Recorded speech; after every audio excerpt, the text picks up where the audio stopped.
Dear student, नमस्कार। आशा करता हूँ कि आप सभी अच्छी तरह से अपने घर पर पढ़ाई कर रहे होंगे। जिस तरह से हमारा स्कूल आपको सब बेटर फैसिलिटी प्रोवाइड करा रहा है, उसी लगन के अकॉर्डिंग, उसी मेहनत से, उसी लगन से आपने भी अपने घर पर अच्छी तरह से पढ़ाई करनी है ताकि आपका भविष्य उज्जवल हो सके। हर टीचर अपनी तरफ से पूरी कोशिश कर रहा है कि उसका स्टूडेंट अच्छे से अच्छा स्कूल के लिए रिजल्ट दे, उसका परिणाम अच्छा आए, ताकि आपका, आपके माता पिता का, आपके स्कूल का, आपके गुरुजनों का नाम रोशन हो सके। तो मैं आशा करता हूँ कि आप घर पर बहुत ज़्यादा हार्ड वर्क करेंगे और हार्ड वर्क करते करते हुए आप बेटर से बेटर परिणाम देने की कोशिश करेंगे। Thank you. इससे पहले कि इस चैप्टर को मैं आपको बताऊं, इसके बारे में पढ़ाऊं, पहले मैं आपको बताना चाहता हूं कि हमने प्रीवियस जो हमारा लेसन था उसके अंदर आपको प्रेसिडेंट के बारे में बताया था। ये हेड ऑफ द एग्जीक्यूटिव होता है और उसकी क्या क्वालिफिकेशंस होती है, उसका निर्वाचन कैसे होता है, वो सारी बातों के बारे में हमने अच्छी तरह से आपको बताया था। आज का जो हमारा टॉपिक होगा वो होगा powers and position of the president, कि भारत के राष्ट्रपति की क्या शक्तियां हैं और संविधान में उनकी कौन सी स्थिति है, उसके बारे में हम आपको बताएंगे। आज का जो हमारा टॉपिक होगा, तो सबसे पहले राष्ट्रपति की पावर्स को समझने से पहले आपको समझना होगा कि राष्ट्रपति की जो पावर को हम समझेंगे उनको दो भागों में समझेंगे। राष्ट्रपति को दो तरह की पावर प्राप्त होती है। एक तो होता है पीस टाइम पावर, जब देश के अंदर शांति बनी हुई है, पूरे देश में शांति है, किसी तरह का कोई खतरा नहीं है, उस समय जो पावर्स होती है वो पीस टाइम पावर्स कहलाती है। और एक होती है इमरजेंसी पावर, संकटकालीन या आपातकालीन पावर्स इनको कहते हैं। तो भारत के राष्ट्रपति की पावर्स को, शक्तियों को समझेंगे हम दो भागों में, एक पीस टाइम पावर और एक इमरजेंसी पावर्स के रूप में हम समझेंगे। तो इसमें आप देखेंगे, in order to examine the position and power of the president it has been divided into the following two parts. जब हम भारत के राष्ट्रपति की पोजीशन और पावर्स के बारे में पढ़ते हैं तो हम उनकी पावर्स को दो भागों में डिवाइड करते हैं। एक तो पहला है पीस टाइम पावर और दूसरा है इमरजेंसी पावर। एक शांति के समय में पावर, शक्तियां, और दूसरी आपातकालीन शक्तियां। पावर ड्यूरिंग पीस टाइम, शांति के समय कौन कौन सी पावर्स है? जब देश के अंदर किसी तरह का कोई खतरा नहीं होता, पूरे देश में शांति स्थापित होती है, तो उस समय राष्ट्रपति के पास क्या क्या पावर्स होती है उसके बारे में सबसे पहले हम उसमें एग्जीक्यूटिव पावर्स के बारे में पढ़ें। राष्ट्रपति की एग्जीक्यूटिव पावर कौन कौन सी होती है? तो the entire executive powers of the country is vested in the president. Bharat की सारी जो कार्यपालिका शक्ति होती है वो भारत के राष्ट्रपति में निहित होती है। ये आर्टिकल 53-54 में हमने आपको बता दिया था कि भारत के जो भी एग्जीक्यूटिव पावर्स होती है, देश की जो कार्यपालिका शक्ति है वो किस में निहित है? प्रेसिडेंट ऑफ इंडिया में है। बट बिकॉज ऑफ द क्यों होती है ये, उसका रीजन क्या है? तो देखिए, but become of the existence of parliamentary system. देखो, सारे के सारे पावर राष्ट्रपति में निहित है, लेकिन because of the existence of parliamentary system. लेकिन भारत ने कौन सा तरीका अपनाया हुआ है? भारत के अंदर पार्लियामेंट्री सिस्टम है, और भारत में पार्लियामेंट्री सिस्टम होने के कारण his powers are used by the council of ministers. राष्ट्रपति की सारी शक्तियों का प्रयोग कौन करती है? काउंसिल ऑफ मिनिस्टर्स करती है। काउंसिल ऑफ मिनिस्टर सारी प्रेसिडेंट की पावर्स का इस्तेमाल करती है। क्यों करती है? Who are responsible to the house of the people, क्योंकि ये जो काउंसिल ऑफ मिनिस्टर्स होते हैं, जितने भी रिप्रेजेंटेटिव होते हैं, जो हाउस ऑफ पीपल के होते हैं, हाउस ऑफ पीपल मतलब लोकसभा के अंदर, लोकसभा के प्रति ये उत्तरदायी होते हैं और लोगों की जो इच्छा होती है उसी के अकॉर्डिंग ये कार्य करते हैं। इसलिए सारी की सारी पावर्स, जितनी भी राष्ट्रपति की जो पावर्स है, वो काउंसिल ऑफ मिनिस्टर्स जो होती है, हमारे जो मंत्री, काउंसिल ऑफ मिनिस्टर जो मंत्री परिषद होती है, वो सारी पावर्स का इस्तेमाल करती है। अब कौन कौन सी ये एग्जीक्यूटिव पावर्स है, क्या क्या वो भारत का राष्ट्रपति करता है, लेकिन किसकी सलाह पर करता है? काउंसिल ऑफ मिनिस्टर्स की एडवाइस पर करता है। तो all government functions conducted in the name of the president.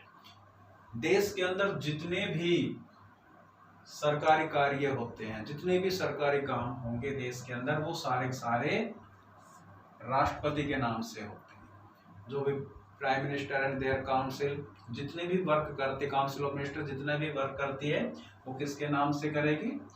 Name of president, राष्ट्रपति के नाम से होती है। चाहे वो किसी का अपॉइंटमेंट करे, चाहे वो किसी को रिमूवल करे, चाहे किसी भी तरह का जो कार्य है, वो सारे के सारे कार्य किसके नाम से? काउंसिल ऑफ मिनिस्टर करती है, राष्ट्रपति के नाम से करती है। Power to create council of ministers. अब आपको पता है कि भारत का जो राष्ट्रपति है वो प्राइम मिनिस्टर को अपॉइंट करता है एंड हिज एडवाइस, जितने भी जो मिनिस्टर्स होते हैं उनको अपॉइंट करता है प्रधानमंत्री की सलाह से। तो powers to create council of ministers, council of minister को क्रिएट कौन करता है? प्रेसिडेंट करता है, लेकिन किसके एडवाइस पर करता है? प्राइम मिनिस्टर के एडवाइस पर काउंसिल ऑफ मिनिस्टर या मंत्री परिषद का निर्माण करता है।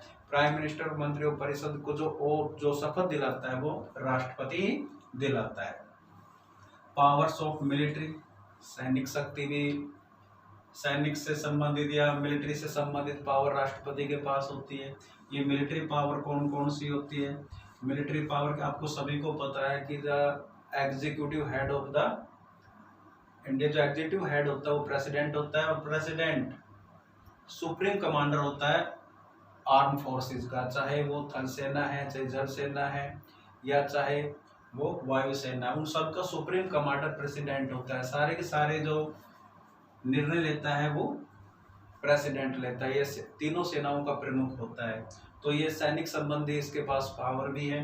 Powers of appointments and removal, राष्ट्रपति को किसी को अपॉइंट करने की या किसी को हटाने की भी पावर है। अब जैसे अपॉइंटमेंट करना, जो हमारे देश के अंदर अपॉइंटमेंट जैसे प्राइम मिनिस्टर को अपॉइंट करता है, काउंसिल ऑफ मिनिस्टर्स को करता है, उसके अलावा एम्बेसडर्स होते हैं उनको अपॉइंट करना है, या रिमूवल का भी इसका काम है, पदों से हटाने का काम भी इसका है। कौन हटा सकता है? जैसे इसके अंदर यदि इम्पीचमेंट मोशन के द्वारा ये रिमूवल का काम करता है, प्राइम मिनिस्टर की सलाह से ही काउंसिल ऑफ मिनिस्टर को रिमूव कर सकता है। प्राइम मिनिस्टर और देयर काउंसिल को डिसॉल्व कौन कर सकता है? किसकी सलाह पर? जितनी भी हमारी जो लोकसभा को डिसॉल्व करने का काम प्राइम मिनिस्टर की सलाह से राष्ट्रपति ही कर सकता है। रिमूवल का और अपॉइंटमेंट का काम कौन करता है? नियुक्ति संबंधी, और उनको किसी को पद से हटाने का काम प्रेसिडेंट करता है।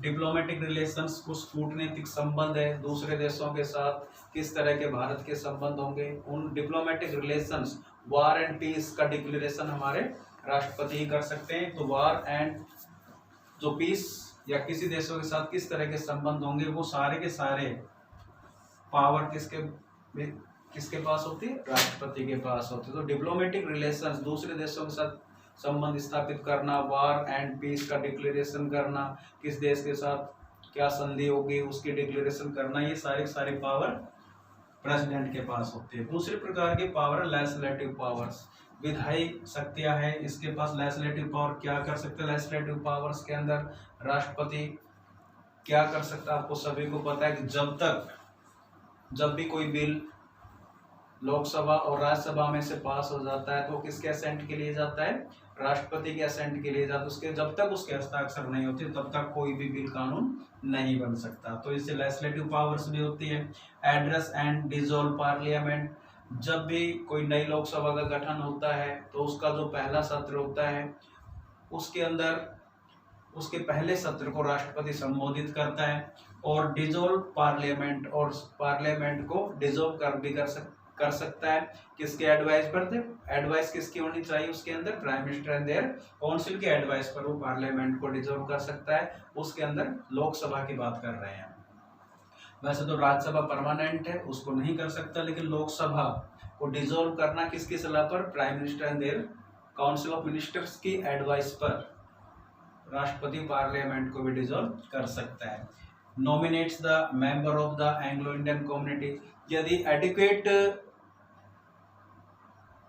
प्रोपोर्शन जो अनुपात होता है, जितने यदि हमारे लोकसभा के इलेक्शन होते हैं तो उसमें आप देखिए वो एंग्लो इंडियन समुदाय के जो सदस्य होते हैं, यदि उनको उचित प्रतिनिधित्व नहीं मिला लोकसभा और राज्यसभा के अंदर, तो लोकसभा में 2 मेंबर्स और राज्यसभा के अंदर 12 मेंबर्स नॉमिनेट कर सकता है। वो तो आपको पहले बताया गया है कि राज्यसभा के अंदर आर्ट, साइंस या किसी भी जो उत्कृष्ट कार्य किसी ने भी किए, चाहे साइंस के क्षेत्र में, कला के क्षेत्र में, साहित्य के क्षेत्र में, कोई से भी क्षेत्र के अंदर किसी ने भी यदि उत्कृष्ट कार्य किया तो वो ऐसे लोगों को राष्ट्रपति राज्यसभा के अंदर 12 सदस्यों को नॉमिनेट करता है और लोकसभा के अंदर 2 मेंबर्स को नॉमिनेट करता है, जो किससे रिलेटेड है?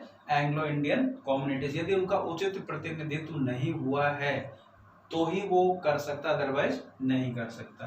असेंट टू द बिल्स, कोई भी बिल जब तक राष्ट्रपति प्रेसिडेंट उस पर अपनी सहमति हस्ताक्षर नहीं करता तब तक कोई बिल कानून नहीं बन सकता।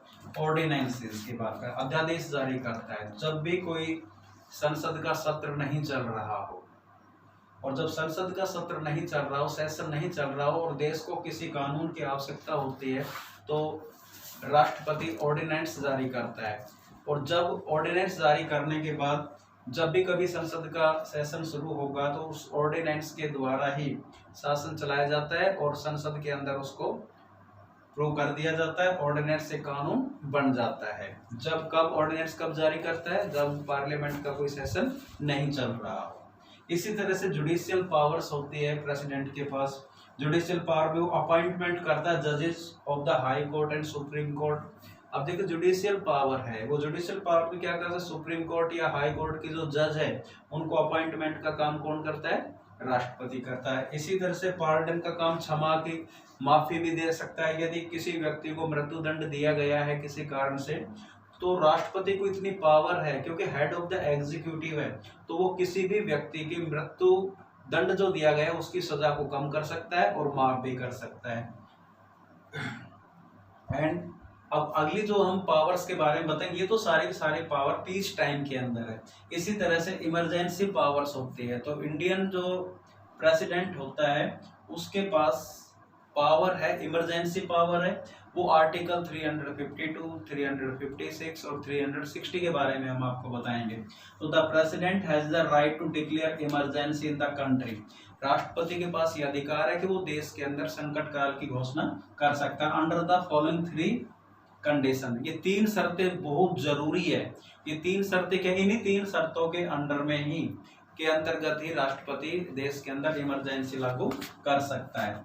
Emergency arising out of war, किसी यदि युद्ध की स्थिति हो रही हो, यदि किसी देश ने हमारे देश के ऊपर हमला कर दिया है, एक्सटर्नल एग्रेशन, बाह्य हमला हुआ है, या युद्ध हो गया है, या युद्ध की स्थिति में, या किसी देश ने हमारे ऊपर हमला किया है, या आर्म रिबेलियन, या कोई फिर सैनिक रिबेलियन हो गया, सैनिक विद्रोह हो गया है, उसके कारण से देश के अंदर इमरजेंसी घोषित की जा सकती है। ये आर्टिकल 352 में आएगा। यदि हमारे देश के ऊपर किसी ने हमला किया, अराइजिंग आउट ऑफ वार, किसके कारण से? युद्ध के कारण, या एक्सटर्नल एग्रेशन, या बाह्य कोई हमला हुआ है, या फिर आर्म रिबेलियन या सैनिक क्रांति हुई है, सैनिक विद्रोह हो गया है, उसके कारण से देश के अंदर आर्टिकल 352 के तहत प्रेसिडेंट इमरजेंसी डिक्लेयर कर सकता है। और नॉट इंटरनल डिस्टर्बेंस, आंतरिक गड़बड़ी के कारण नहीं कर सकता, बाह्य होना चाहिए यदि किसी देश ने हमला किया है या फिर युद्ध की स्थिति पैदा हो गई है या फिर सैनिक क्रांति या सैनिक विद्रोह हो गया है, उसके कारण से इमरजेंसी डिक्लेयर हो सकती है। आर्टिकल 352 के अंदर आता है।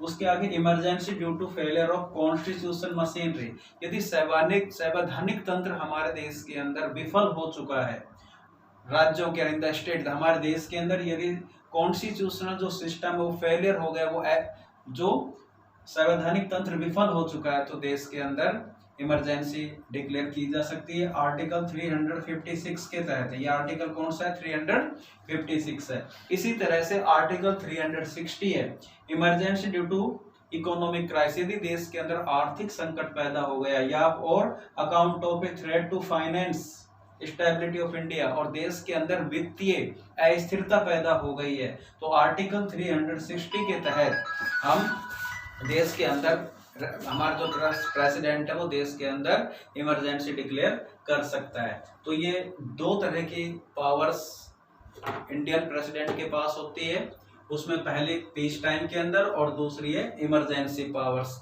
होती है। तो पीस टाइम के अंदर एग्जीक्यूटिव, दूसरी आपकी इसके अंदर legislative power, judiciary powers, financial power, इस तरह की पावर पीस टाइम में होती है। और इमरजेंसी पावर्स के अंदर तीन तरह की इमरजेंसी देश के अंदर डिक्लेयर की जा सकती है, आर्टिकल 352 में, आर्टिकल 356 में और आर्टिकल 360 के अंदर। तो ये हमारे प्रेसिडेंट की पावर्स है, उसकी स्थिति है हमारे कॉन्स्टिट्यूशन के अंदर।